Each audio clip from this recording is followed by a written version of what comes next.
What is anger, energetically speaking, and how does that function? In all of my courses, I like to conceptualize emotions as energy moving through the body. And our emotions typically indicate to us what our proximity or our alignment might be in proximity to the opinion, the essence of your higher self or your spiritual self. So what would anger be then? Like in Star Wars, it's the Force.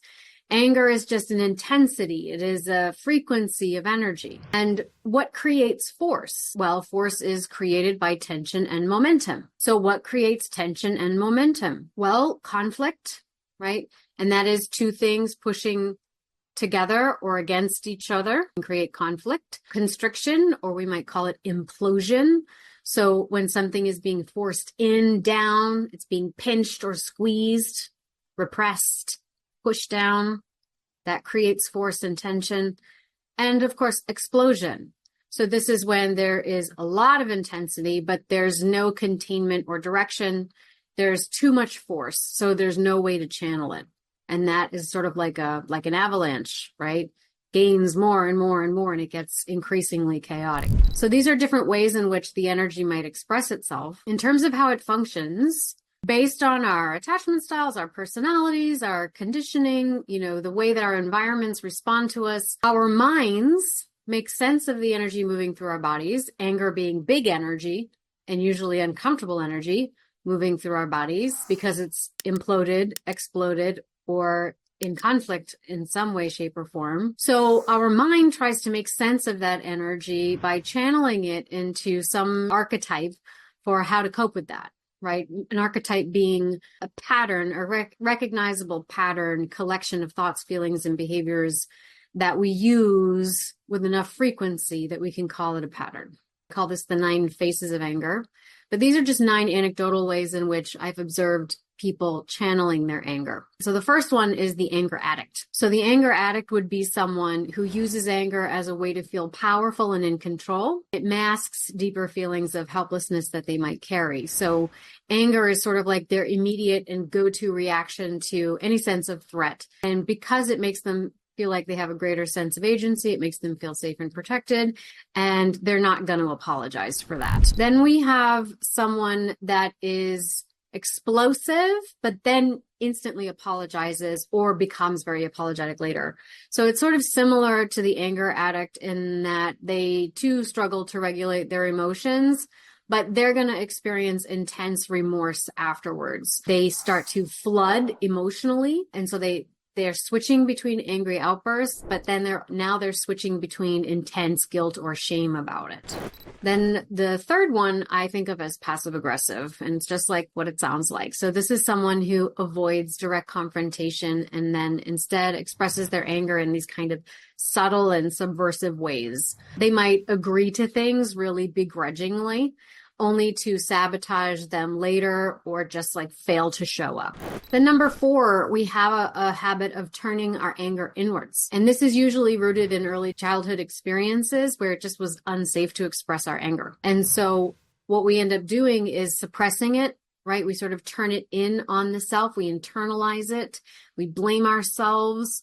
And what happens is that becomes typically depression. Anxiety, yes, but depression. And because we are carrying and internalizing deep feelings of inadequacy and usually self-loathing. Then number 5 would be the blame game. So these are folks who play the blame game.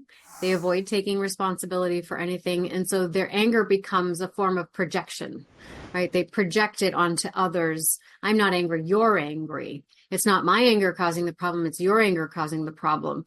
And so that prevents them from confronting their own fears of inadequacy, fears of failure, or fears of being unlovable.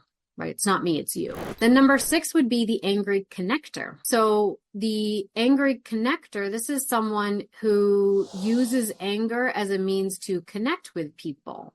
For whatever reason, anger was what allowed them to feel a sense of love and connection in the home, even if it was uncomfortable. So, when you were having a fight, that may have been the only time that you actually felt seen and acknowledged. So without conflict, you might feel like you are unseen or emotionally abandoned. So you're going to cause fights in order to feel seen and emotionally acknowledged. So that's the angry connector. Number 7, the vengeful sadist. So this is someone who thrives on retaliation. They take pleasure in the idea of revenge. They don't just fantasize about getting even. They act on these fantasies and they feel empowered by causing pain or harm to somebody else. And usually it's another form of projection that drives this, because if you feel pain, then you must acknowledge that I exist. You must acknowledge my power. You cannot ignore me. So it's people who have sadistic tendencies have extremely early wounds, extremely early and existential wounds. Then we have number 8, the cool head. So a cool head will find all expressions of anger really unacceptable. And so they will detach from any person or any situation that is likely to call up that anger. As a result, they have not done any work in organizing how they handle anger. So it really just gets cut off. And oftentimes these are folks that experience a sense of disconnect from their bodies because it's the body that winds up holding it. And so while they are avoiding anger, at least consciously speaking, it has to go somewhere. So they may develop a lot of psychosomatic symptoms as a result of suppressing that emotion. Migraines, stomach pain, back pain, things like that. Issues of the urinary tract. I don't know if you're familiar with Louise Hay, but she used to say people who have bladder issues and digestive issues are struggling with anger because they are pissed and they are holding on to it.